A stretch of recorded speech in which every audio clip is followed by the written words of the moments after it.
Ya, habíamos empezado a ver lo que es el metabolismo de las proteínas. Ya, habíamos hablado sobre las catecolaminas,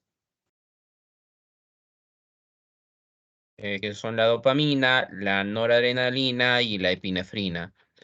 Estas catecolaminas se sintetizan todas a partir de la fenilalanina.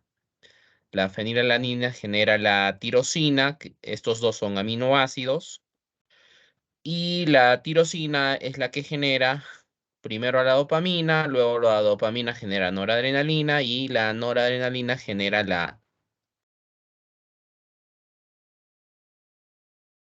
epinefrina. La catecolamina más abundante que tenemos dentro del organismo. Y los receptores de la adrenalina se denominan receptores adrenérgicos, que son los receptores alfa 1, alfa 2, beta 1 y beta 2, ¿no? Estos son los receptores de la adrenalina. Estos mismos receptores son para la noradrenalina, ¿ya? Son los mismos receptores. La única diferencia es que la adrenalina es más abundante y la noradrenalina es más escasa. Ahora, las enzimas responsables de regular las concentraciones de estas catecolaminas son estas dos, la MAO y la CON, de regular de estas catecolaminas.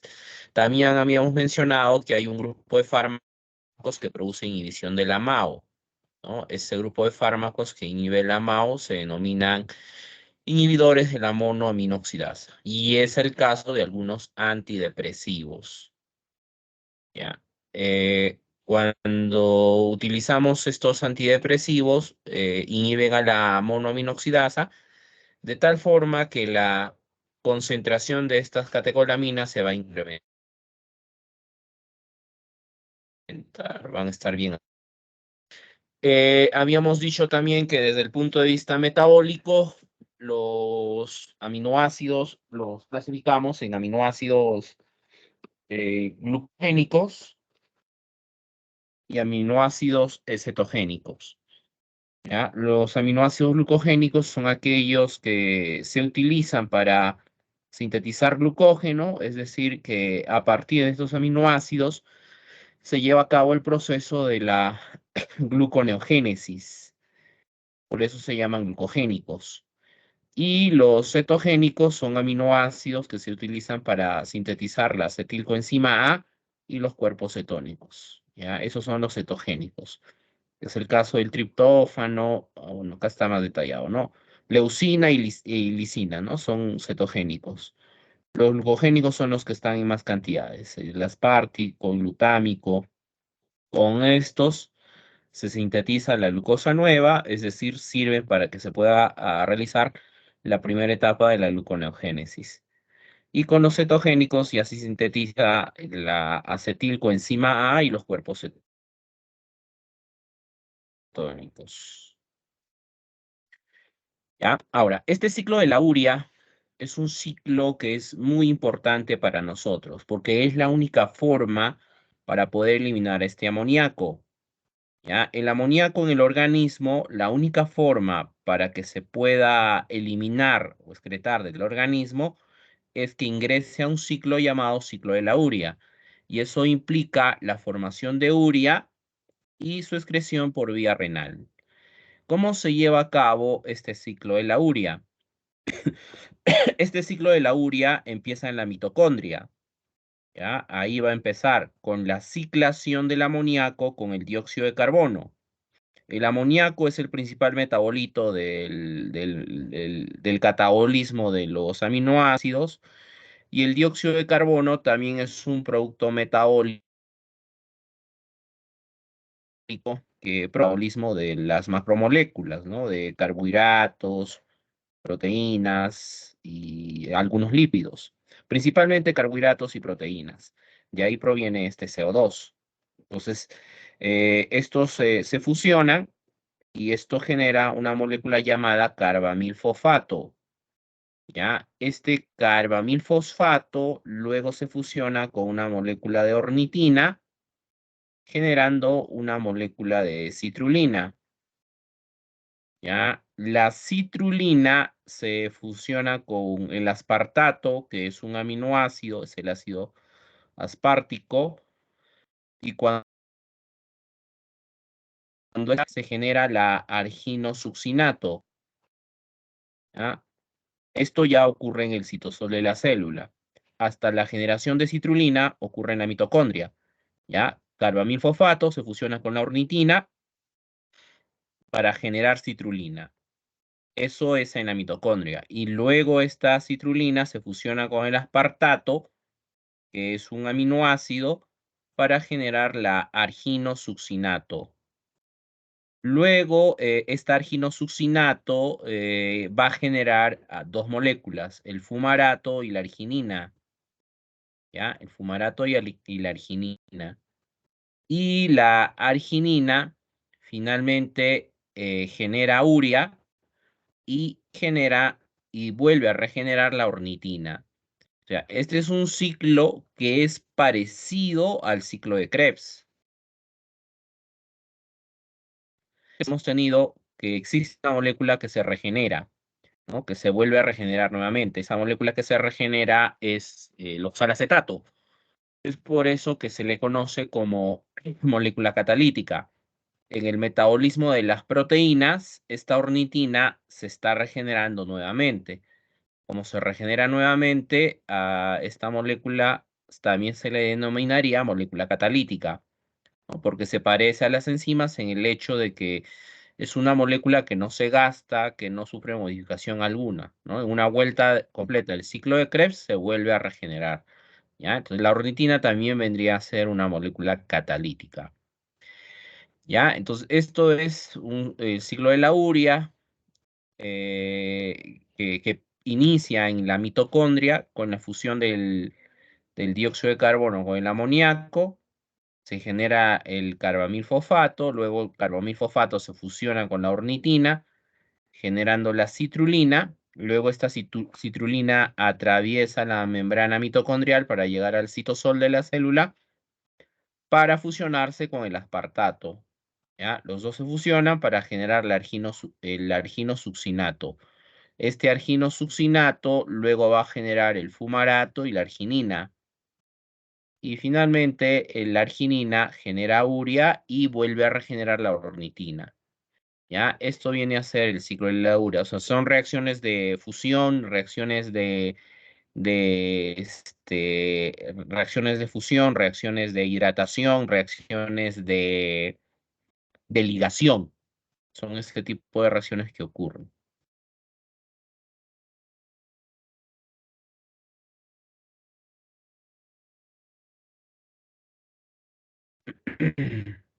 ¿Ya? Entonces, el amoníaco es el principal, el metabolito generado del catabolismo de los aminoácidos, y este amoníaco tiene que ingresar al ciclo de la urea, ¿ya? Que implica la generación de urea para que se pueda excretar por vía renal. Y empieza con la fusión del dióxido de carbono, ¿no? El dióxido de carbono se fusiona con el amoníaco para generar el carbamilfosfato. Este carbamilfosfato se genera con la ornitina para generar citrulina, ¿no? Esa reacción ocurre en la mitocondria. Las demás reacciones ya van a ocurrir en el citosol de la célula.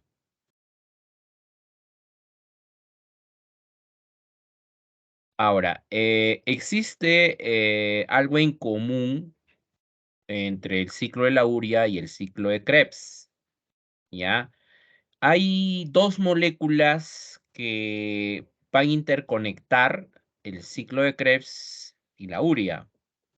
¿Ya? Esas dos moléculas que interconectan el ciclo de Krebs y la urea son el aspartato y el fumarato, ¿ya? El aspartato y el fumarato son dos moléculas que conectan al ciclo de Krebs y el ciclo de la urea. Este aspartato o ácido aspartico se genera a partir del oxalacetato. Este es un aminoácido que se va a generar a partir del ciclo de Krebs, ¿ya? A partir del oxalacetato. A partir de ahí se genera este aspartato. Y este aspartato, cuando se fusiona con la citrulina, eso genera la arginosuccinato. ¿Ya? Entonces, este aspartato está conectando el ciclo de Krebs con el ciclo de la urea. Y luego tenemos el fumarato. Este fumarato puede generar malato y luego el malato genera oxalacetato. ¿Ya? Regenera el oxalacetato. O sea, también en este caso, este fumarato ingresa fácilmente al ciclo de Krebs. ¿Ya? Este fumarato se genera en el ciclo de la urea. En el ciclo de la urea se genera el fumarato. El aspartato se genera en el ciclo de Krebs, ¿ya? Y existe entonces una interconexión entre estas dos, ¿ya? Esto es a partir de este aspartato y a partir de este fumarato. Ahora, eh, es importante hacer la determinación de urea. Este es un examen que se hace a nivel de laboratorio. Este es un examen que se hace en suero y se hace también en orina. ¿Ya? En suero se saca sangre venosa, luego se centrifuga y con el suero obtenido es con el que se va a trabajar. Y cuando se hace la determinación de urea en orina, tiene que ser orina de 24 horas. Ahora, los niveles de urea tienen que estar bajos, no deben de estar bien altos. ¿Ya? Cuando está demasiado alto la urea, eso generalmente se asocia a un daño renal, ¿ya? A un problema renal. Ahora, existen otras patologías en las cuales los niveles de urea van a estar incrementados, como el caso de de una dieta rica en proteínas, una hemorragia digestiva, un estado hipercatabólico, el uso de corticoides, ¿no? De manera excesiva los corticoides. Hay una enfermedad donde se tiene que utilizar corticoides de manera frecuente, ¿no? Es en el caso del síndrome de Cushing. Ah, perdón, el síndrome de Cushing es producido por el exceso de corticoides. Ese síndrome de Cushing debido al exceso de corticoides. Hay algunas enfermedades metabólicas donde se debe de utilizar corticoides. Cuando se utiliza de manera excesiva estos corticoides, los niveles de urea van a estar altos, ¿ya? Una deshidratación también te va a indicar un aumento de urea y principalmente en un problema de insuficiencia renal aguda. Entonces, cuando estos están altos, es un indicativo de un daño renal. Ahora, hay situaciones en donde los niveles de urea también van a estar bien bajos. Están bajos en caso de un problema hepático, un daño hepático, en el caso de un paciente con alcoholismo crónico, en un posible embarazo, en un problema de desnutrición y un estado de hidratación, un estado de hidratación excesiva, ¿no? Ahí los valores de urea van a estar disminuidos.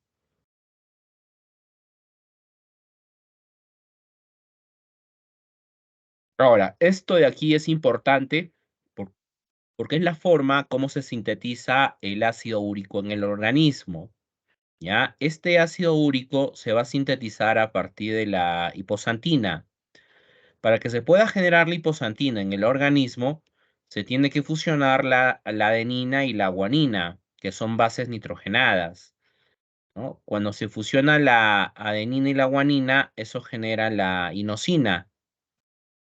Y con esta inosina se va a sintetizar la hiposantina y a partir de la hiposantina se genera la santina y a partir de la santina se genera ácido úrico. La principal enzima generadora de ácido úrico se denomina santino-oxidasa, ¿ya? Es la santino-oxidasa.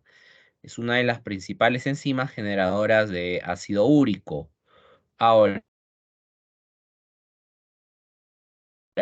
la santinoxidasa, esta santinoxidasa no solo va a generar ácido úrico, también te puede generar el radical superóxido. Este radical superóxido es un radical libre, es el radical libre más abundante, pero el menos tóxico. El problema de este radical superóxido es que a partir de este se pueden generar otros radicales libres que son mucho más tóxicos, que son mucho más nocivos, como el radical hidroxilo. Entonces, cuando se genera este radical superóxido, nosotros tenemos una enzima que lo va a neutralizar. Esa enzima se llama la superóxido dismutasa.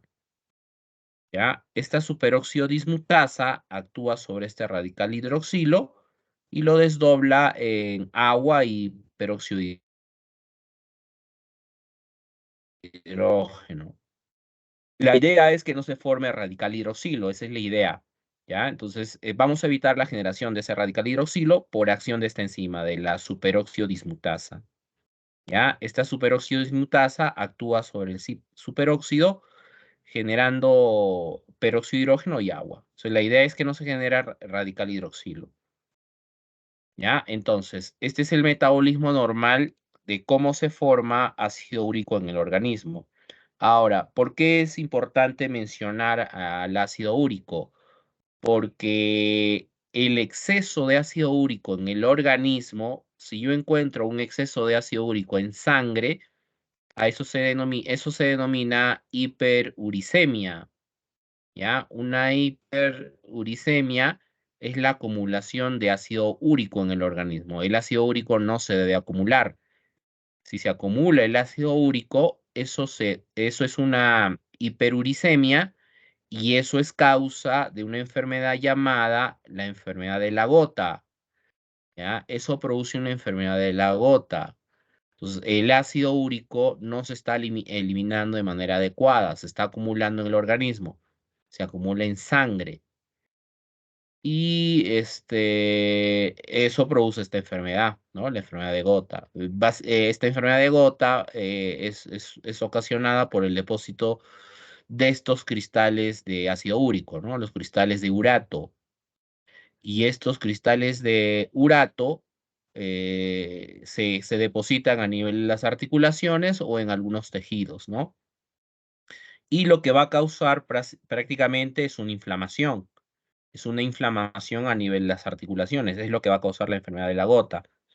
La enfermedad de la gota es un cuadro inflamatorio, ¿ya? Es un problema de dolor intenso a nivel de las articulaciones. Hay un dolor intenso, hay inflamación, enrojecimiento, aumento de la temperatura y aumento de la sensibilidad al roce o en una de las varias articulaciones. Como es un problema antiinflamatorio, el tratamiento va a ser básicamente una dieta,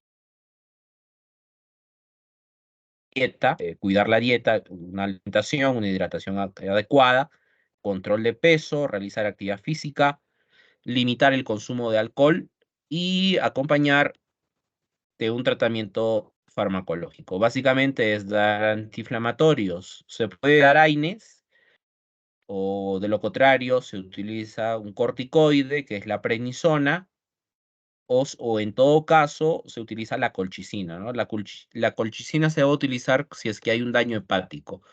Si es un paciente que tiene un problema de gota y tiene un daño hepático, ahí se utiliza la colchicina, ¿ya? En cuanto a la alimentación, hay que reducir el consumo de carnes rojas, de los embutidos, de los mariscos, reducir el consumo de cerveza, incluso la cerveza sin alcohol, y todo tipo de licores. No hay que abusar de las bebidas alcohólicas, porque esto va a exacerbar el problema de gota, exacerba la acumulación de ácido úrico. Se va a generar más ácido úrico.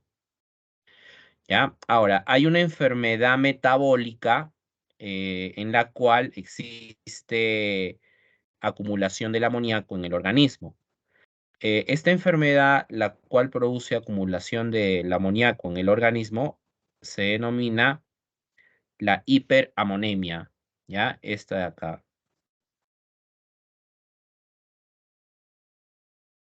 la hiperamonemia. Esta hiperamonemia se produce debido a algún defecto en el ciclo de la urea. Por lo general es un defecto del ciclo de la urea, de alguna de las enzimas que participan en el ciclo de la urea. Entonces, alguna de esas enzimas está en deficiencia y eso va a generar la acumulación del amoníaco. La hiperamonemia es la acumulación del amoníaco en el organismo. Y eso se debe a problemas a nivel del ciclo de la urea.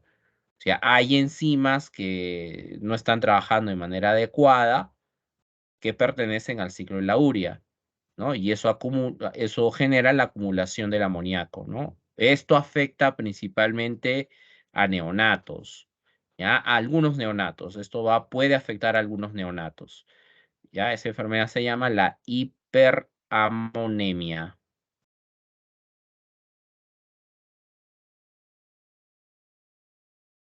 Ahora, después de la urea, otra molécula importante que hay que hacer el dosaje es la creatinina, ¿ya? Esta molécula, la creatinina.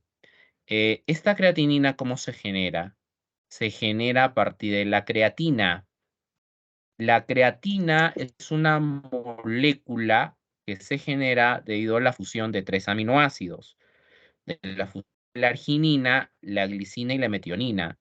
Cuando estos tres aminoácidos se fusionan a nivel hepático, eso genera una molécula llamada creatina, ¿ya? Se genera esta creatina. Luego, esta creatina se fosforila, generando el fosfato de creatina. Este fosfato de creatina es una molécula muscular, ¿no? Es una molécula muy importante, es una molécula energética. Y gracias a esta se genera la contracción muscular, ¿ya? Se tiene que generar el fosfato de creatina. La enzima responsable de la generación del fosfato de creatina es es la creatinquinasa, la creatina quinasa, ¿no? Esta creatinquinasa es la responsable de la formación de fosfato de creatina. Inmediatamente que se ha generado el fosfato de creatina, esta se va a desfosforilar, ¿ya? Y al desfosforilarse, esto genera creatinina, produce la creatinina, ¿ya? La creatinina se genera debido a la desfosforilación del fosfato de creatina. O sea, le quitamos un fosfato a la creatina, generando la creatinina. ¿Ya? Esta es una molécula muy importante que hay que analizar, ¿ya? Los valores de creatinina en el organismo deben de estar bien bajos. Deben de estar bien bajos. Sus valores deben de estar bien bajos. Por lo general, ahí tienen los valores normales en el recién nacido, ¿no? Eh, en un recién nacido, el dosaje de creatinina, por ejemplo, se hace en orina. En lactantes y en adolescentes, en mujeres y hombres, el dosaje puede hacerse en sangre o podría hacerse también en orina, ¿no? Por lo general, la creatinina se hace el dosaje en sangre, ¿ya? Es una creatinina sérica. ¿Ya? Y los valores están bajos, ¿no? Entre 0,2 hasta 1,2 como máximo. En una mujer, en el caso de las mujeres, la creatinina sérica debe de estar entre 0,8 a 0,9. En hombres es un poco más, de 0,9 a 1,2, pero son valores bajos que no deben estar muy altos. Ahora, un valor aumentado de la creatinina, esto por lo general está asociado a un problema de nefropatía, ¿ya? A un problema de nefropatía, un daño renal, si el riñón no está trabajando bien. Y otras situaciones en las cuales la creatinina está incrementada es en el caso de una necrosis tubular aguda, deshidratación, en una nefropatía diabética, glomerulonefritis, eclampsia, rabdomiólisis, que es el uso de proteínas musculares de manera excesiva, y en caso de pielonefritis, ¿no? En estas situaciones está incrementada la creatinina sérica, ¿ya? Entonces eso te va a indicar un probable daño renal, ¿no? Un problema de nefropatía, ¿ya? Y lo más raro es que esté bien bajo, ¿no? O sea, por debajo de todos valores normales. Si está por debajo de los valores normales, ese es un problema de distrofia muscular, o sea, un daño a nivel muscular, un problema de o un problema de miastenia gravis. La miastenia gravis es una enfermedad genética, ¿ya? Que se caracteriza por una debilidad muscular. Hay mucha debilidad muscular y la persona no puede estar mucho tiempo de pie porque le genera incluso dolor, ¿ya? Es una enfermedad genética, ¿ya? Caracterizada por debilidad muscular.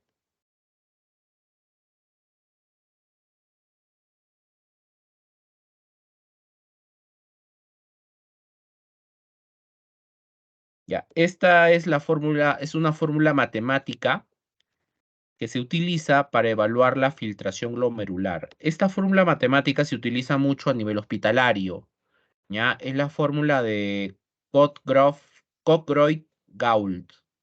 Cockgroyd-Gault, ¿ya? Esta fórmula matemática te evalúa la función renal, cómo está la filtración glomerular. Esta es la fórmula que está acá.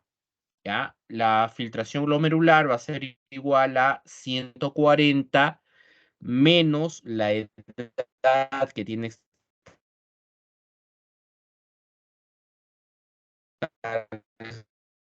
72 por la concentración de creatinina sérica. Ahora, si es una mujer, el factor que se le multiplica es 0,85. Si es un varón, no se le multiplica por ningún factor. ¿Ya? La edad tiene que estar expresada en años, el peso en kilogramos y el dato de la creatinina sérica que me lo tiene que dar el laboratorio, ¿no? ¿Cuánto de creatinina sérica tiene el paciente? Entonces, ese dato lo reemplazo en la fórmula y veo cómo está su filtración glomerular. No debe estar muy alto, debe estar un poco bajo, ¿no? Pero si está muy alto, ese es un indicativo de daño renal. ¿Ya? Aquí están los valores normales. En los hombres debe estar entre 97 a 137 mililitros por minuto. En las mujeres entre 88 a 128 mililitros por minuto. ¿Ya? Entonces, si estos valores están alterados, eso es un indicativo de un daño renal. El riñón no está funcionando bien. ¿Ya? Esta fórmula entonces lo que va a hacer es evaluar cómo está la filtración glomerular, es decir, cómo está trabajando el riñón. ¿Ya? Es todo lo referente a lo que vendría a ser el metabolismo de proteínas. Ahora les voy a explicar lo referente al metabolismo de lípidos, ¿ya? Que es la última clase. Esta es la última clase. El metabolismo de lípidos, en este caso, empieza siempre en la boca, ¿ya? La digestión de los lípidos empieza en la boca, a diferencia de las proteínas. La digestión de las proteínas empezaba en el estómago. A nivel bucal no le pasa nada a las proteínas, pero en el caso de los lípidos, tenemos enzimas que van a empezar a romperlas a nivel de la boca, ¿ya? Entonces, en el caso de los lípidos, la digestión va a empezar en la boca. El proceso de lipólisis es un proceso que ocurre principalmente a nivel pancreático. El páncreas secreta enzimas lipolíticas y estas enzimas lipolíticas lo que van a hacer es romper a los ácidos grasos. O sea, producen la ruptura de los enlaces de tipo éster. Al romper los enlaces de tipo éster de los lípidos, ¿no? Lo que vamos a obtener es una mezcla son ácidos grasos, es una mezcla de ácidos grasos y una mezcla de monoglicéridos, ¿ya? Ácidos grasos y monoglicéridos. Esto es la lipólisis. Entonces, estas enzimas lipolíticas, las lipasas, ¿no? Las lipasas son las enzimas que rompen lípidos, que rompen los enlaces tipo éster, se secretan lipasas del páncreas y esas lipasas rompen al lípido energético, que en este caso es el triacilglicerol. Al romper estos triacilgliceroles, se obtienen ácidos grasos y monoglicéridos. ¿Ya? Ese es el proceso de lipólisis, que consiste en la ruptura de los triacilgliceroles. ¿Ya? Entonces, Luego, a nivel del hígado, a nivel hepático, con estos ácidos grasos que se han formado debido a la lipólisis pancreática, se van a generar micelas, ¿ya? Se producen las micelas. Estas micelas se van a combinar con ácidos biliares, ¿ya? Se produce la combinación de micelas con ácidos biliares. Cuando hablamos de micelas, no hay que olvidarse que las micelas son monocapas lipídicas esféricas, ¿no? Eso es una micela, ¿ya? Estas micelas se forman a partir de estos ácidos grasos. Y estos ácidos grasos adoptan una configuración esférica y se empiezan a mezclar con ácidos biliares. Se mezclan con ácidos biliares. Entonces, es la única forma por la que estos lípidos van a poder atravesar la membrana intestinal, ¿ya? Es la única forma mediante la cual atraviesan la membrana intestinal, mediante la formación de estas micelas. Entonces, una vez que han atravesado la membrana celular, la membrana intestinal, ocurre el proceso de esterificación. ¿La esterificación en qué consiste? La esterificación consiste en la síntesis de los triacilgliceroles. Estos triacilgliceroles se van a sintetizar. ¿Cómo se sintetizan los triacilgliceroles? Cuando reaccionan los ácidos grasos con el glicerol, ¿ya? Ácidos grasos con el glicerol. Esa reacción se denomina esterificación. Es una reacción de esterificación, ¿ya? Pero previo a que ocurra la esterificación, el ácido graso tiene que absorberse. Y la única forma para que se absorba es que genere micelas con los ácidos biliares. Forma micelas y es la única manera que atraviesa la membrana intestinal, estos ácidos grasos se van a esterificar, ¿ya? ¿Con quiénes se esterifican? Con el glicerol, generando nuevamente a los triacilgliceroles. Se generan nuevamente los triacilgliceroles. Y con estos triacilgliceroles se van a formar los kilomicrones, ¿ya? Esto es en el intestino delgado. ¿Qué cosa viene a ser un kilomicrón? Un kilomicrón es la fusión de los triacilgliceroles con moléculas de colesterol, con moléculas de fosfolípidos. Eso vendría a ser un kilomicrón, ¿ya? Un kilomicrón. Este triacilglicerol se fusiona con una molécula de colesterol, con molécula de fosfolípidos, para generar los kilomicrones.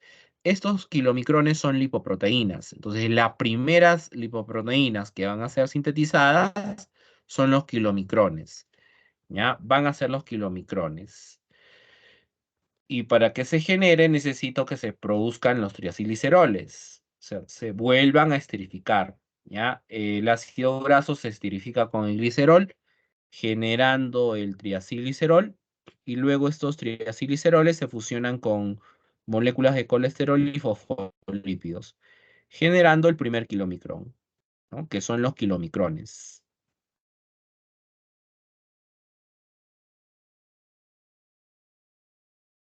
¿Ya? Entonces, el proceso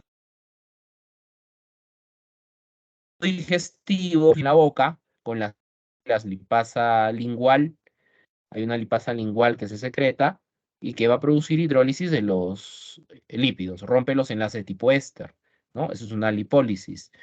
Luego, a nivel del estómago, se sigue secretando lipasa, en este caso es una lipasa gástrica, y esta lipasa gástrica continúa rompiendo los enlaces éster de los triacilgliceroles, ¿ya?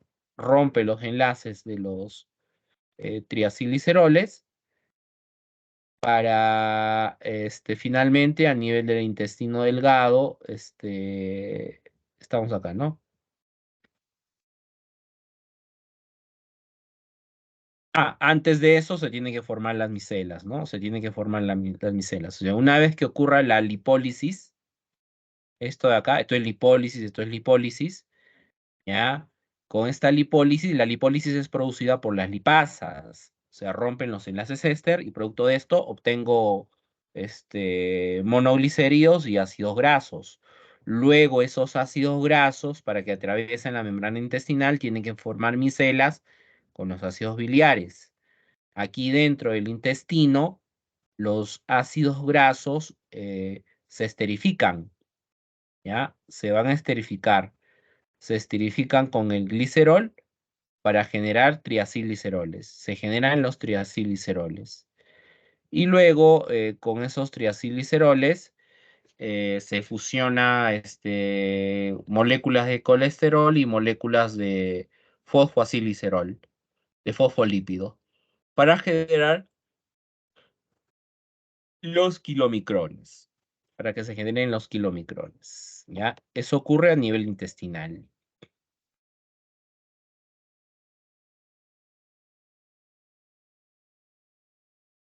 ¿Ya? Entonces las enzimas que rompen a los triacilgliceroles se denominan lipasas, ¿no? Esa reacción, no se olviden, se llama lipólisis. Eso es una lipólisis. Las lipasas rompen el enlace tipo éster y al romperlos generamos ácidos grasos y vamos a generar diglicéridos y monoglicéridos, ¿ya? Pero aquí lo importante es que se están generando ácidos grasos. Luego estos ácidos grasos forman micelas con los ácidos biliares para que puedan atravesar la membrana intestinal, ¿no? La célula del intestino, no se olviden, son los enterocitos. Entonces, atraviesan la membrana del enterocito, ¿no? Y aquí dentro del intestino ocurre la esterificación. Se fusiona con el glicerol, generando nuevamente triglicéridos. ¿Ya? Se generan nuevamente los triglicéridos. Y con estos triglicéridos se fusionan algunas moléculas de colesterol y algunas moléculas de fosfoacilgliceroles para generar finalmente a los kilomicrones, que son las primeras lipoproteínas que se van a sintetizar.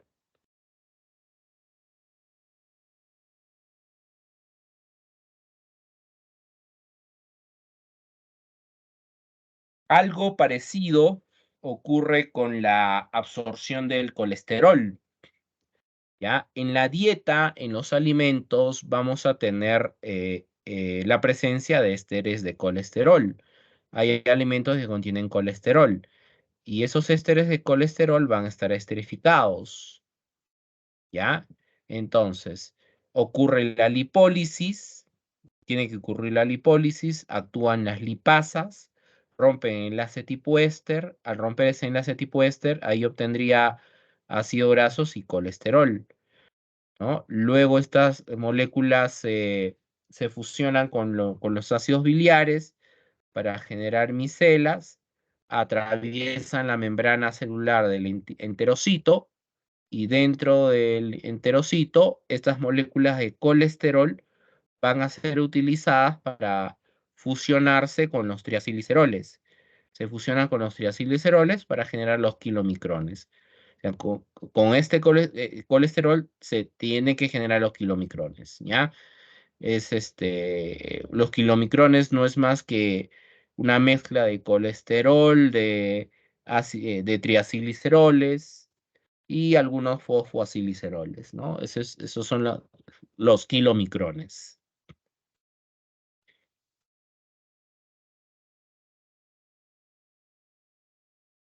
¿Ya? Aquí están las principales lipoproteínas. La primera lipoproteína que se genera es a nivel intestinal, que son los kilomicrones. ¿Ya? Estas son las primeras lipoproteínas generadas. Luego queda un remanente de kilomicrón que no se va a absorber. Ese remanente de kilomicrón que te queda va ligado y a nivel hepático genera la segunda lipoproteína, que son las pico. Luego estos VLDL atraviesan la membrana intestinal, ¿no? Y queda un remanente VLDL que es utilizado para generar la IDL. Y a partir de estas IDL se genera la CLDL, ¿ya? La CLDL. ¿Ya? Esto viene a ser entonces la estructura de una lipoproteína. Las lipoproteínas son moléculas que se encargan del transporte de lípidos en la sangre. Esa es la función que cumplen las lipoproteínas. Y toda lipoproteína está formado por una mezcla de triglicéridos, colesterol, algunos fosfoacilgliceroles y algunos fosfoacilgliceroles, ¿ya?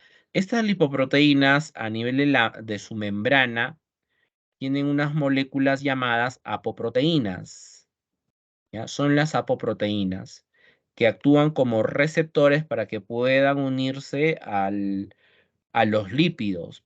Estos son los responsables para que puedan transportar los lípidos a nivel de la sangre, ¿ya? Las apoproteínas, ¿ya? Estas apoproteínas se localizan a nivel de la membrana de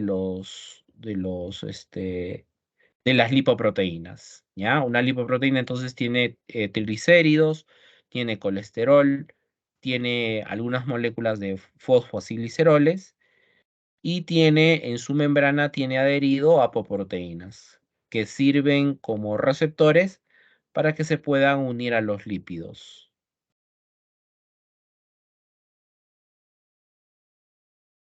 ¿Ya? Aquí está el resumen de las principales lipoproteínas que tenemos. Los kilomicrones son las primeras lipoproteínas en ser sintetizadas. ¿Ya? Estos kilomicrones se sintetizan a nivel intestinal y su función básica es para el transporte de los triglicéridos exógenos. ¿Ya? ¿Qué significa un triglicérido exógeno? Los triglicéridos exógenos son triglicéridos que los vamos a adquirir con los alimentos, a partir de la alimentación, a partir de la dieta. Eso es un triglicérido exógeno, ¿no? Exógeno que viene de afuera, ¿ya? Luego tenemos a las VLDL, que son las lipoproteínas de muy baja densidad, ¿ya? Estas VLDL se sintetizan en el hígado y su función es para el transporte de los triglicéridos endógenos, es decir, triglicéridos que se sintetizan dentro del organismo, ¿no? De los lípidos se denomina, ¿ya? Los lípidos se sintetizan mediante reacciones de esterificación. Entonces, esos triacilgliceroles endógenos que se sintetizan en el organismo son transportados por las VLDL. ¿Ya? Las IDL son las lipoproteínas de baja densidad. Estas se sintetizan a nivel de la circulación a partir de las VLDL. Y su función es similar a las VLDL y LDL. ¿Ya? Tienen funciones idénticas a las VLDL y LDL.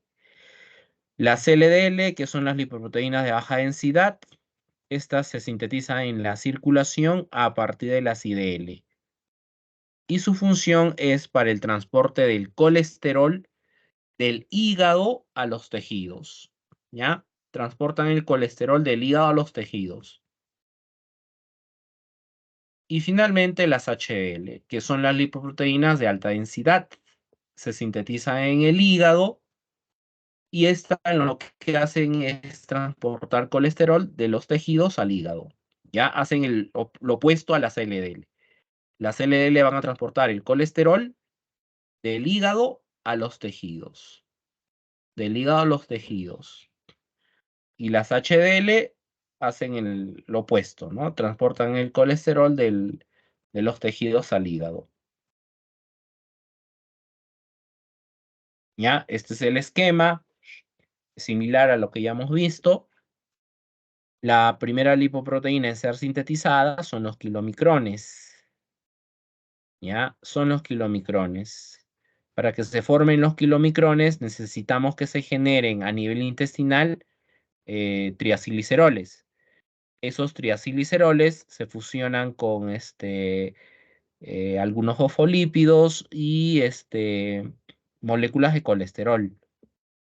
Algunas moléculas de colesterol, ¿no? Generando los kilomicrones. Y a partir de estos kilomicrones se van a sintetizar las IDL.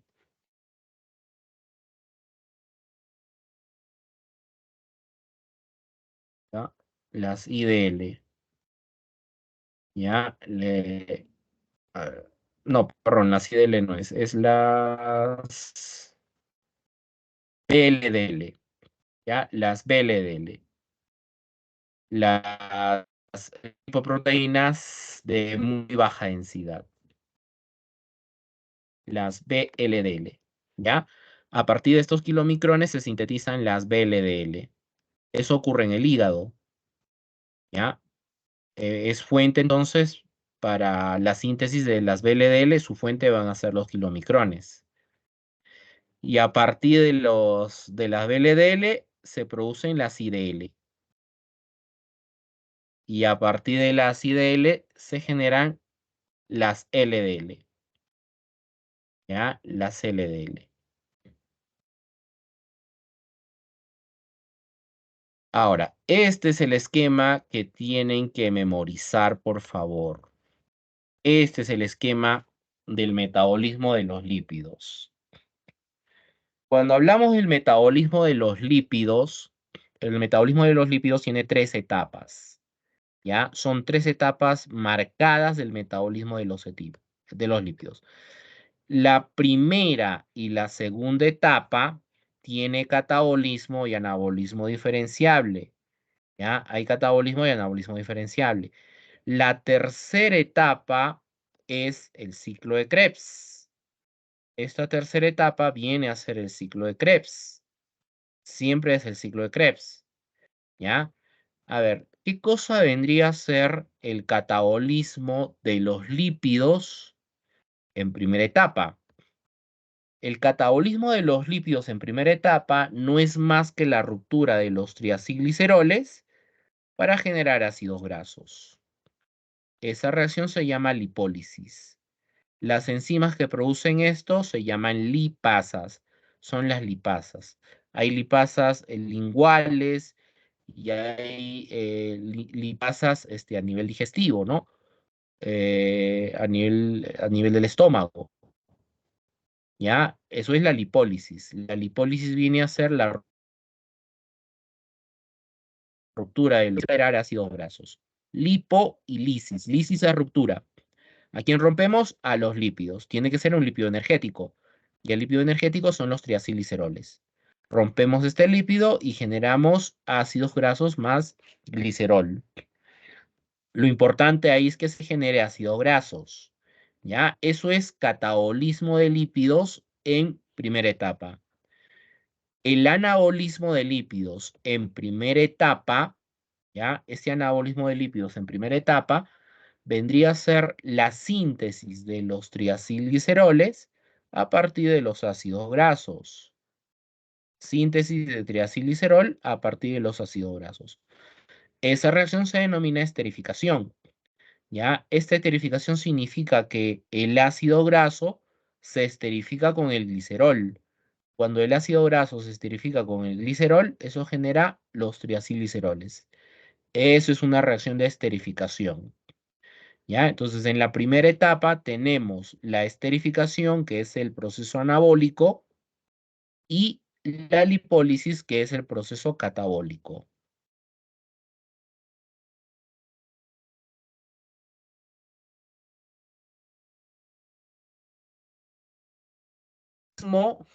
De los lípidos en segunda etapa consiste en la ruptura, la degradación de los ácidos grasos para generar la acetilcoenzima A. ¿Ya? Esa reacción se denomina beta oxidación. Es una beta oxidación.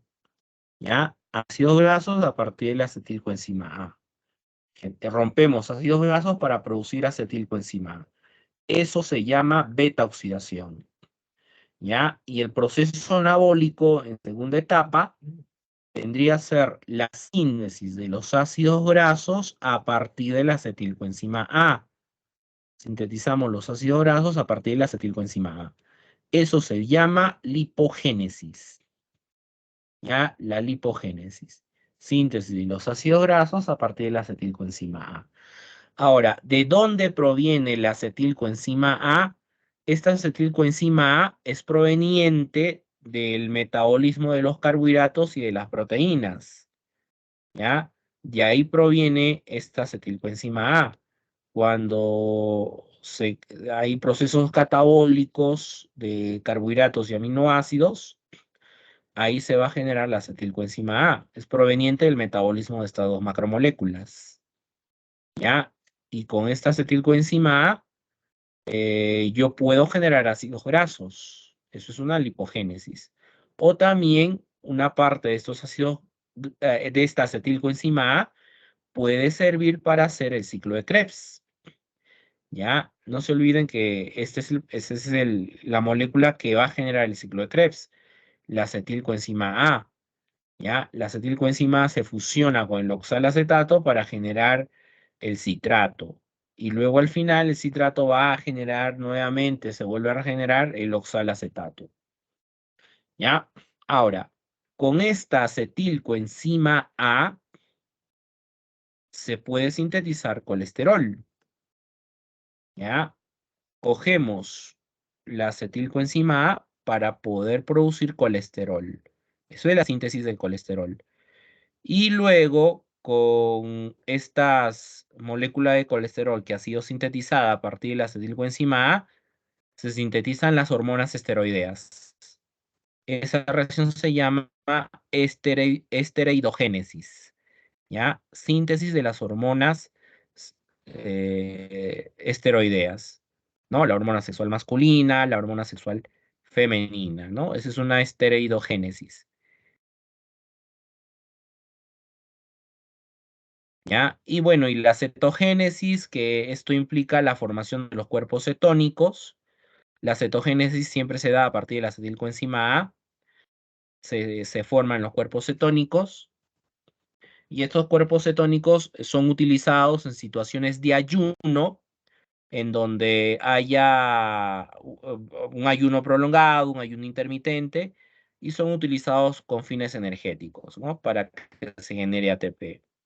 ¿Ya? Si estos cuerpos cetónicos están en exceso, eso es un indicativo de una cetoacidosis diabética, un problema de diabetes que no está siendo bien tratado. O sea, la diabetes ahí se está agravando, ¿ya? Si está en exceso, si estos cuerpos cetónicos están en exceso.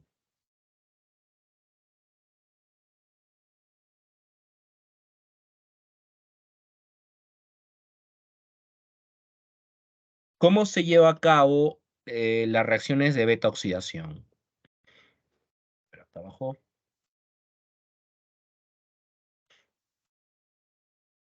Ya. Las reacciones de beta oxidación hemos dicho que es un proceso degradativo en donde a ver, acá arriba, ¿ya?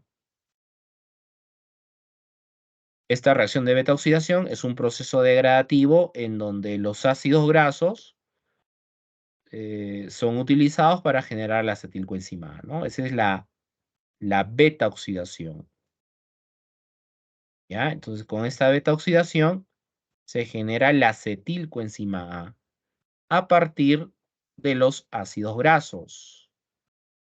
Esta reacción de beta oxidación consiste en 4 reacciones de oxidación. Son 4 reacciones de beta oxidación que van a ocurrir. ¿Ya? O sea, básicamente son reacciones redox las que van a ocurrir. 4 reacciones redox que ocurren. Y producto de esto, producto de estas beta oxidaciones, se genera el NADH2 y se genera el FATH2.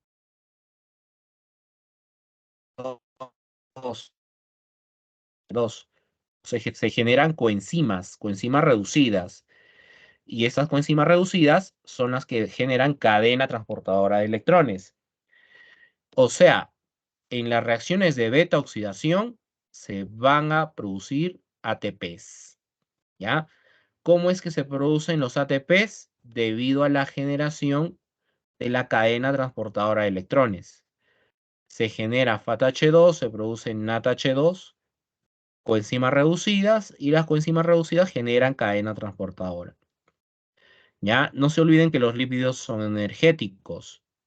Los lípidos son mucho más energéticos que los carbohidratos, pero los lípidos siempre van a ser de segunda opción, no son de primera opción.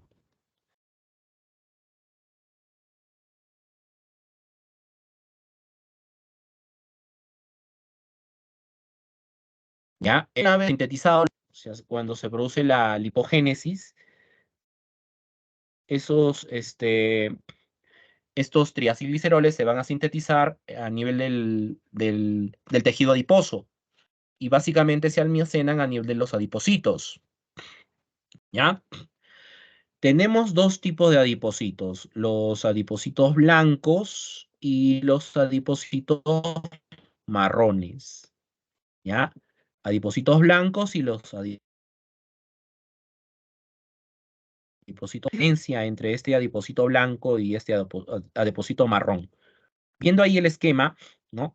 Este glóbulo blanco inmenso que existe viene a ser la vesícula grasa, ¿no? O sea, es la acumulación de los triacilgliceroles. Aquí todavía no se han degradado los triacilgliceroles.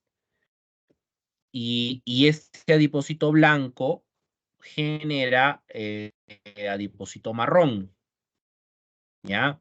Genera a los adipocitos marrones, que ya son los triacilgliceroles ya metabolizados, ya degradados, ¿no? Y aquí ya tenemos la presencia de mitocondrias para que se pueda llevar a cabo la cadena transportadora de electrones, ¿ya? Entonces, este adipocito blanco es la acumulación de los triacilgliceroles. Aquí todavía no hay proceso catabólico. Y el adipocito marrón es cuando ya los triacilgliceroles están metabolizados, se han metabolizado y ya aparecen las mitocondrias. Acá aparecen las mitocondrias porque la beta oxidación ocurre en la mitocondria, ¿no? Ocurre en la mitocondria y la beta oxidación implica la degradación de los ácidos grasos para generar la acetilcoenzima A, ¿no? Ese proceso metabólico ocurre a nivel del adipocito marrón.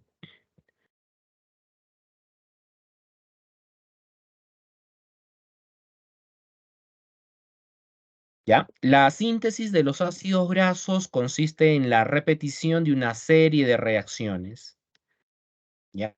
Esa síntesis de los ácidos grasos ocurre en el citoplasma, ocurre en el citosol, que consiste básicamente en 5 reacciones que van a ocurrir. Es una reacción de activación, una reacción de condensación, una reacción de reducción, una reacción de deshidratación y una reacción de reducción. Si lo resumimos, básicamente esta reacción de síntesis de los ácidos grasos se da mediante lo que es la activación, ¿ya? Después de la activación ocurre una elongación, entonces la cadena carbonada va a ir creciendo, y dentro de esta reacción de elongación tenemos las reacciones de condensación, las reacciones de reducción y finalmente nuevamente ocurre. Y finalmente ocurre la reacción de determinación. Entonces son 13 pasar, 3 etapas que debe de ocurrir para que los ácidos grasos puedan sintetizarse. Una activación, una elongación y una reacción de terminación. ¿Cómo es que empieza la síntesis de los ácidos grasos? ¿Ya? La fuente de carbono de los ácidos grasos es la acetilcoenzima A. La acetilcoenzima A es la fuente de carbonos para que ocurra la síntesis de los ácidos grasos. Este es el donador de carbonos. Y esta acetilcoenzima A es proveniente del metabolismo de los carbohidratos y del metabolismo de las proteínas. De ahí viene la acetilcoenzima A. ¿Ya? Esta es la molécula donadora de carbonos para que se lleve a cabo la síntesis de los ácidos grasos.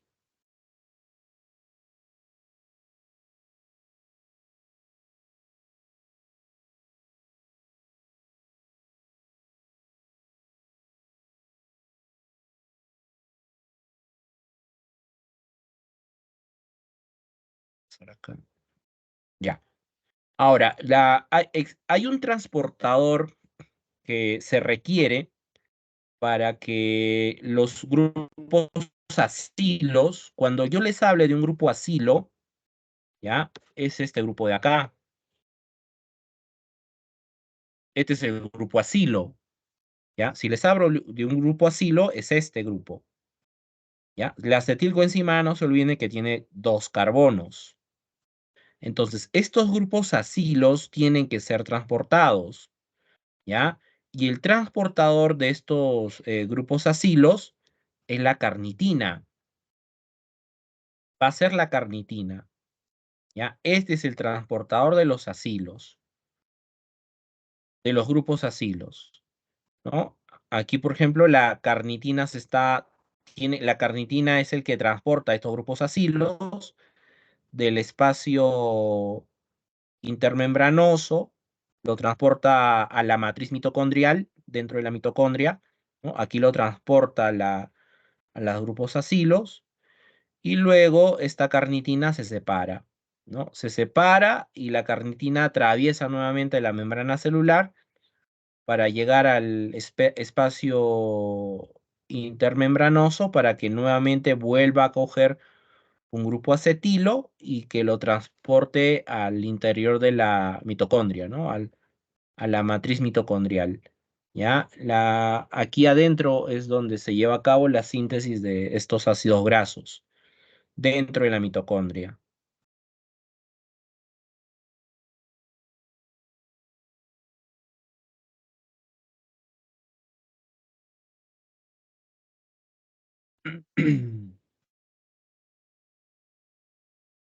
¿Ya? Entonces, este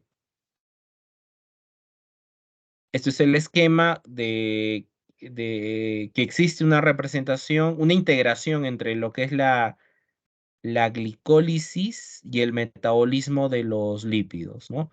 Básicamente, la integración se da a nivel de la glicólisis y la lipólisis, ¿ya? O sea, existe una relación entre lo que viene a ser la lipólisis y la glicólisis, que vendría a ser la glicólisis aeróbica, ¿no? La glicólisis aeróbica, no se olviden que termina en la, ¿ya? La acetilcoenzima A. Ahí termina la glicólisis aeróbica, ¿no? Se utiliza la glucosa, generamos piruvato, luego este piruvato ingresa al interior de la mitocondria y dentro de la mitocondria se genera la acetilcoenzima A. Eso es la glicólisis aeróbica. Ahora, con esta acetilcoenzima A, ¿qué reacciones se puede hacer? Se puede hacer una cetogénesis y la reacción de cetogénesis implica la formación de cuerpos cetónicos. ¿Ya? Los cuerpos cetónicos se forman siempre a partir de la acetilcoenzima A. Esa es una cetogénesis. También me puede servir para hacer el ciclo de Krebs, ¿ya? Para que se forme el ciclo de Krebs. Y también me puede servir para que se sinteticen los ácidos grasos, para que se lleve a cabo la síntesis de ácido graso. O sea, la molécula que te va a donar los carbonos para que se sinteticen estos ácidos grasos es la acetilcoenzima A. O sea, dos carbonos, ¿no? La acetilcoenzima A es dos carbonos. Entonces, se va a ir adicionando dos carbonos, dos carbonos, dos carbonos. O sea, la adición siempre es de a dos. Es esa la razón de por qué no tenemos ácidos grasos impares. ¿Ya? No tenemos ácidos grasos impares. Todos los ácidos grasos que tenemos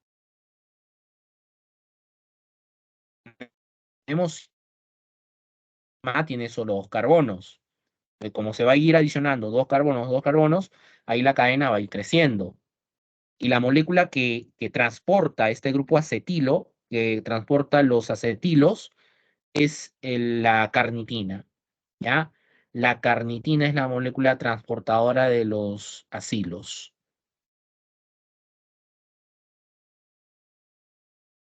Esto vamos a pasarlo, ¿bien?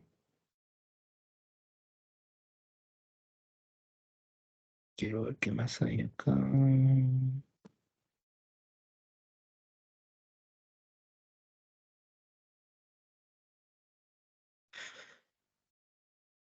Ya, bueno, esto de aquí es la forma como se lleva a cabo la síntesis de los ácidos grasos. Esta es la activación, este es el proceso de activación.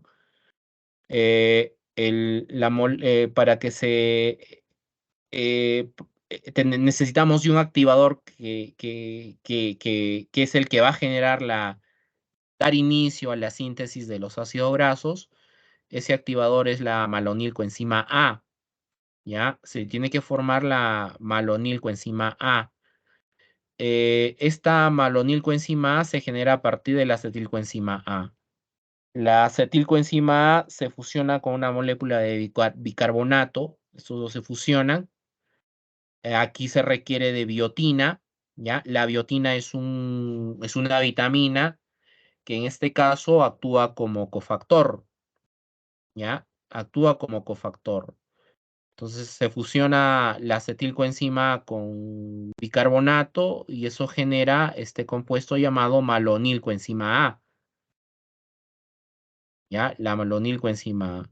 Luego intervienen otras enzimas como las transferasas, intervienen transferasas que lo que van a hacer es transferir los grupos acilos, o sea, ya vas a tener una cadena que va en crecimiento, ¿no? Esta es la estructura de la malonilcoenzima A, o sea, es un compuesto de ¿cuántos carbonos? Uno, dos, tres, cuatro, ¿no? Esta malonilcoenzima A no, tiene tres nomás, a ver, me parece, a ver, uno, dos, tres, porque este es el grupo coenzima A. Sí, tiene tres carbonos nada más, a ver si está acá, hay dos. Más sí, tiene tres nada más. La malonilcoenzima tiene tres carbonos. ¿Ya? O sea, para que se produzca la activación, ahí lo que quiero que sepan es que se necesita de biotina para que se genere este activador que es la malonilcoenzima A. Y a partir de este se va a ir adicionando carbono, carbono, carbono.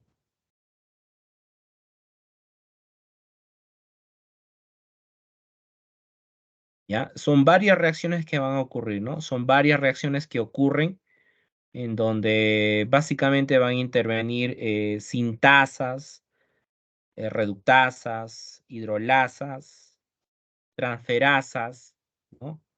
Para que se pueda llevar a cabo la síntesis de carbonos, ¿no? Entonces, básicamente, miren, este de aquí es el grupo acetilo y este grupo acetilo es el que se va a ir transfiriendo, ¿no? Se va a ir transfiriendo a una cadena que ya va a ir creciendo, siempre va a ir de a dos, dos, dos, dos, dos, dos, hasta generar ya un compuesto, en este caso, de 14 carbonos, hasta generar un compuesto de 14 carbonos. Y este ácido graso de 14 carbonos es el palmitato. ¿Ya? Este tiene 14. A ver, 1, 2, 3, 4, 5, 6, 8, 9, 10, 11, 12, 13, 14. No, a ver, ¿cuántos tiene? A ver, debe tener 14. A ver, 1, 2, 3, 4, 5, 6. Ah, no, tiene 16. 16 carbonos. A ver, ¿dónde está acá? Sí, 16 carbonos, ¿ya? O sea, el primer ácido graso que se va a sintetizar es un ácido graso de 16 carbonos. Ese ácido graso de 16 carbonos es el palmitato, el ácido palmítico, ¿ya? Este es el primer ácido graso que se sintetiza. Es un ácido graso saturado, tiene enlaces simples de 16 carbonos. Y a partir de este se generan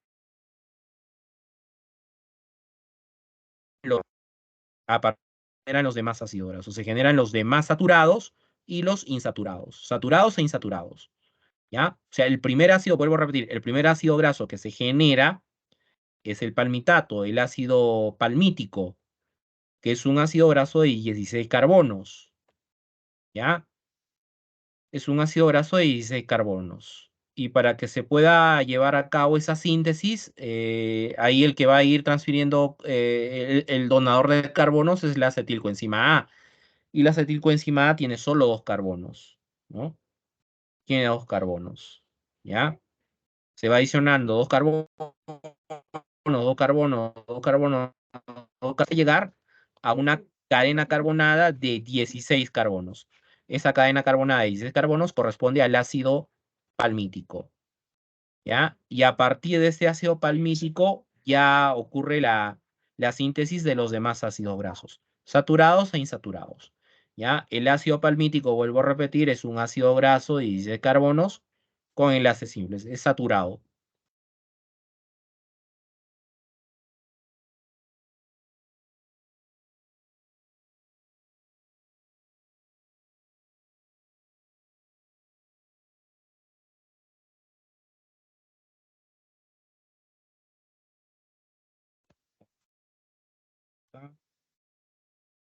Cuando una célula tiene más que suficiente combustible metabólico, el exceso lo convierte en ácidos grasos, que lo almacena como triacilglicerol.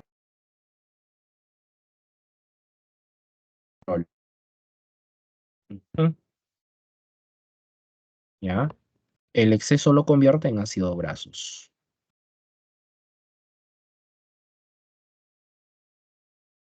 Ujú. Esto es lo que vendría a ser ¿cómo se llama? La lipogénesis. La lipogénesis es en segunda etapa. La lipogénesis se da en segunda etapa. La lipogénesis es la síntesis de los triacilgliceroles a partir de la acetilcoenzima A, ¿no? Esa es la lipogénesis, ¿ya? Quiero ver acá. Miren, estas dos hormonas de acá, la insulina y el glucagón, son dos hormonas también que son muy importantes para la regulación del metabolismo de los lípidos, ¿ya? Este triangulito verde que ustedes ven ahí, eso significa activación, ¿ya? O sea, la insulina es una hormona que produce activación de esta enzima, de la citratoliasa. Y esta citratoliasa es lo que genera la acetilcoenzima A. La acetilcoenzima A se puede generar a partir del citrato.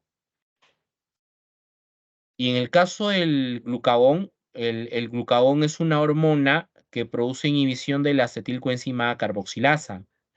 La acetilcoenzima A carboxilasa es una enzima que actúa sobre la acetilcoenzima A y genera malonilcoenzima A. O sea, para que se lleve a cabo la síntesis de los ácidos grasos, tú necesitas primero que se genere este compuesto. Ya, tú necesitas que se genere la malonilcoenzima A. Es lo primero que tú necesitas que se genere. Y esta malonilcoenzima A se genera cuando esta enzima está activa, la acetilcoenzima A carboxilasa. Si esta enzima está activa, actúa sobre la acetilcoenzima A y genera la malonilcoenzima A. Y a partir de esta malonilcoenzima A, se va a ir adicionando carbono, carbono, carbono, carbono, hasta llegar a formar el palmitato, ¿ya? Hasta que se genere el palmitato, el ácido palmítico. Entonces, la insulina es una hormona que produce activación de la citratoliasa. Activa esta enzima. Entonces, si esta enzima está activa, se genera acetilcoenzima A. Se va a producir la acetilcoenzima A. Y si tengo acetilcoenzima A, se puede generar la malonilcoenzima A sin ningún inconveniente. En el caso del glucagón y de la epinefrina, ¿ya? Glucagón y epinefrina, estas dos hormonas son hormonas que van a producir inhibición de la acetilcoenzima A carboxilasa. Entonces, si yo inhibo esta enzima, la malonilcoenzima A no se genera. No se genera. Y si no se genera malonilcoenzima A, no se lleva a cabo la síntesis de ácidos grasos. ¿Ya? Entonces, eso es lo que quiero que entiendan. Entonces, la insulina es una hormona que va a producir activación, o sea, estimula la síntesis de los ácidos grasos. Te va a estimular la síntesis de los ácidos grasos. En cambio, el glucagón y la epinefrina son dos hormonas que inhiben la síntesis de ácidos grasos. ¿Ya? Entonces, eso es lo que quiero que sepan.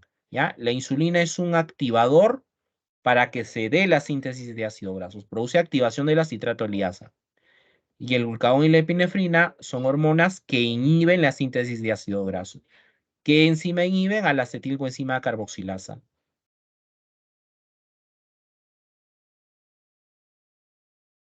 Ya, estos son los principales cuerpos cetónicos que se generan a partir de la acetilcoenzima A.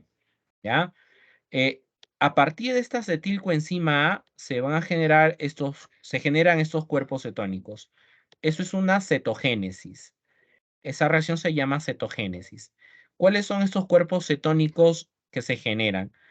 Como su propio nombre lo dice, son cetonas, ¿ya? Es el caso de la cetona, es el caso de del acetoacetato y el caso del hidroxibutirato.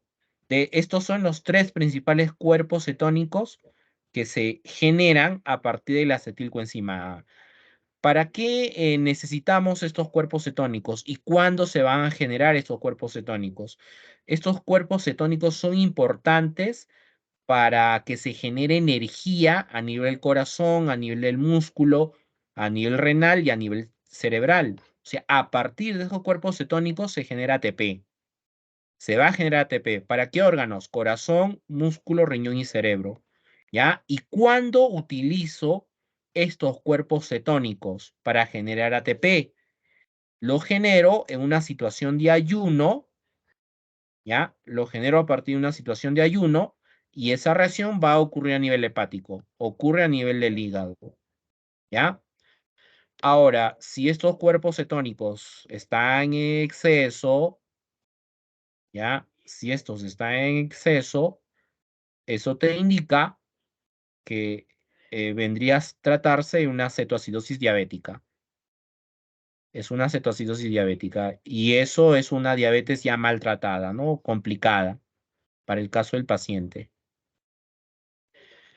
¿Ya? ¿Cómo se lleva a cabo la síntesis de los triacilgliceroles? Esta síntesis de los triacilgliceroles ocurre a nivel del adipocito, ¿ya? Ocurre en tejido adiposo, principalmente. También puede ocurrir en el hígado, en mucosa intestinal, en glándulas mamarias, durante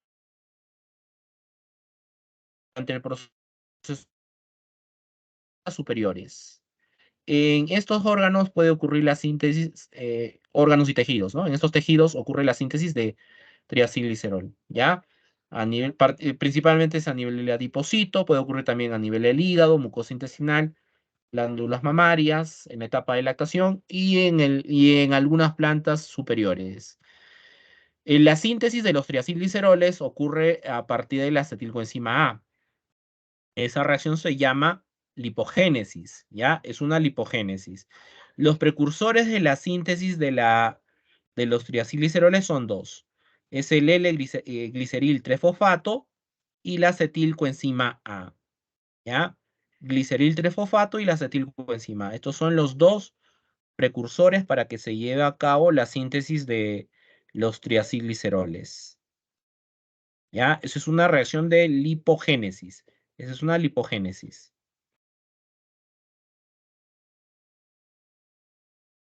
¿Ya? Esto de aquí es el esquema de cómo se genera el gliceril trefosfato. Se genera a partir de la dihidroxacetonafofato. Esta dihidroxacetonafofato es ¿se acuerdan lo que les dije en el metabolismo de carbohidratos, no? Esta dihidroxacetonafofato no me servía para hacer glicólisis. La que te servía para hacer glicólisis es el gliceraldehído. Pero este no te sirve para hacer glicólisis. Este es una puerta de escape para el metabolismo de los lípidos, porque a partir de este se genera el primer precursor, que es el gliceril trefosfato. Este es el primer precursor para la síntesis de los triacilgliceroles. ¿Ya? El gliceril trefosfato.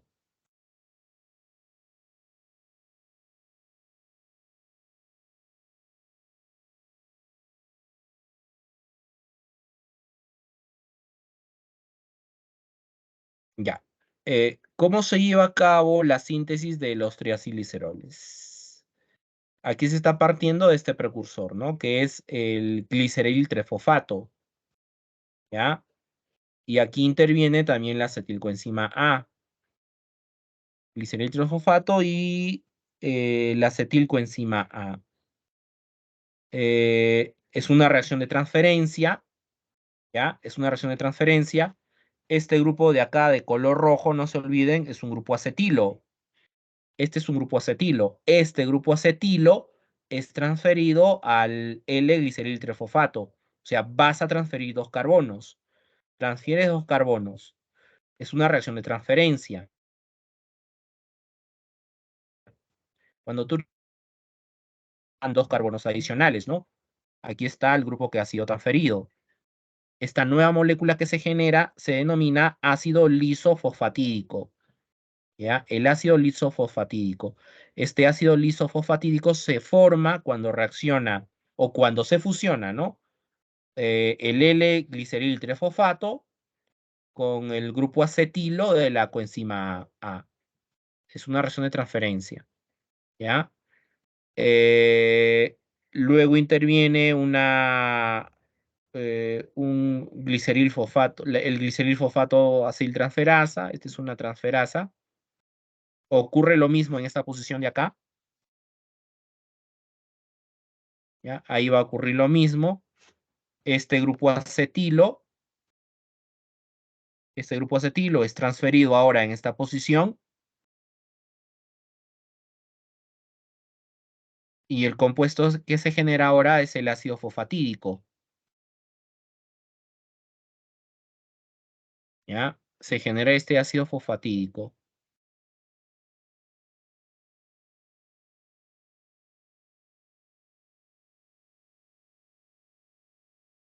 Fosfato sale, ese grupo fosfato tiene que salir, es liberado, ¿no? Las enzimas que quitan fosfato, no se olviden, se llaman fosfatasas. Interviene una fosfatasa, se libera ese grupo fosfato y genero el diacilglicerol, ¿ya? Genero un diacilglicerol. Luego, este diacilglicerol, a este diacilglicerol, le incorporo una cadena carbonada, ¿no? O sea, le voy a incorporar un grupo acilo, ¿ya? Este es el grupo acilo. Es una reacción de transferencia. Y finalmente, ya tendría mi triacilglicerol sintetizado, ¿no? ¿Ya? O sea, la que va a ir donando carbonos es la acetilcoenzima A, ¿no? La acetilcoenzima A es la que va a ir donando carbonos, ¿no? La que va donando carbonos hasta que tu cadena sea larga, ¿no? Hasta que tu cadena sea grande. Esta es una reacción de esterificación, ¿ya? La síntesis de los triacilgliceroles se da mediante reacciones de esterificación. Lo único que quiero que sepan aquí son los precursores. Los precursores son el L-gliceril trifosfato y la acetilcoenzima A. Son los precursores, ¿ya? Y ocurre principalmente en los adipocitos, pero no es el único tejido, ¿no? También puede ocurrir a nivel del hígado, ¿ya? Mucosa intestinal y glándulas mamarias. Y en algunas plantas superiores.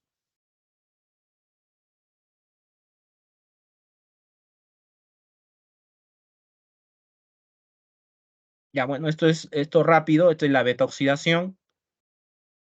En las reacciones de beta oxidación ocurren estas tres reacciones. Primero tiene que ocurrir una activación, luego una oxidación, luego una hidratación, luego una oxidación y luego una tiólisis. Son deben de ocurrir en las beta oxidación. La beta oxidación, no se olviden, esto es la síntesis de la acetilcoenzima A partir de los ácidos grasos. Se sintetiza acetilcoenzima A partir de los ácidos grasos. Y en estas reacciones de beta oxidación se genera NADH2 y se genera FATH2, ¿ya? NADH2 y FATH2. Y ese NADH2 y FATH2 genera cadena transportadora. Y gracias a esa cadena transportadora, es que se genera ATP, ¿ya? Es que se va a producir ATP.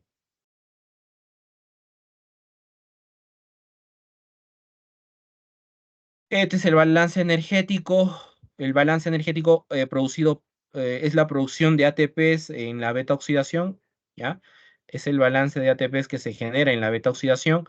Hemos dicho que en la beta oxidación, por cada ciclo se forma una molécula de FATH2 y se genera una molécula de NADH2, ¿ya? FATH2 y NADH2.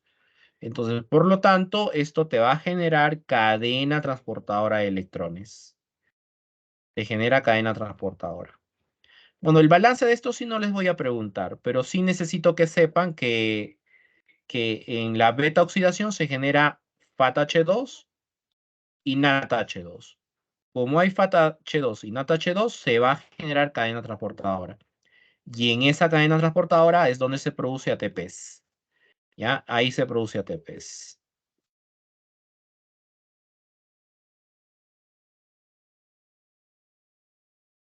¿Ya? ¿Cómo se sintetizan las moléculas esteroideas?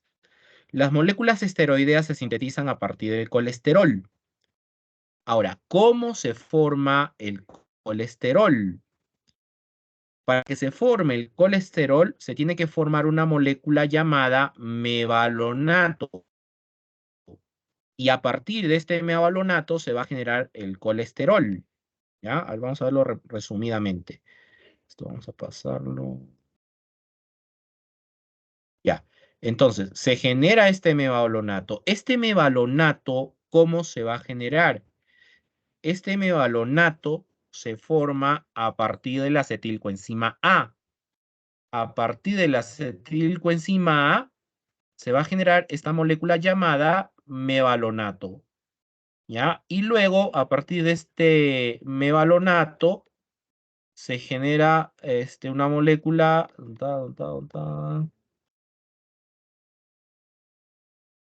llamada el escualeno, ¿ya? Ese mevalonato te genera una molécula llamada escualeno, que son, que son isoprenos activados, son 6 unidades de isoprenos que están fusionados. Ese viene a ser el escualeno. Y finalmente, el escualeno es el que te va a generar el colesterol. Ya, así resumidamente. Solo resumidamente quiero que sepan cómo se lleva a cabo la síntesis del colesterol. No quiero complicarles la vida con estas reacciones que son un poco complejas. ¿Ya? Entonces, la acetilcoenzima A es la que te va a generar una molécula llamada mevalonato. Se forma este mevalonato. Y luego, a partir de este mevalonato,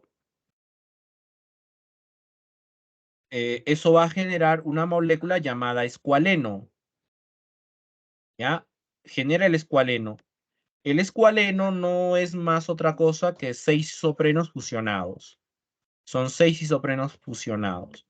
Y a partir de ese escualeno es que se genera el colesterol. Se va a generar el colesterol. ¿Ya? Este es el escualeno. Y a partir de este escualeno se produce el colesterol. Primero se va a sintetizar que es el lanosterol. Este es el primero que se sintetiza, el lanosterol. Y luego ese lanosterol genera colesterol. ¿Ya? Primero lanosterol y luego colesterol. Y este colesterol, no se olviden, es el que da origen a las hormonas esteroideas.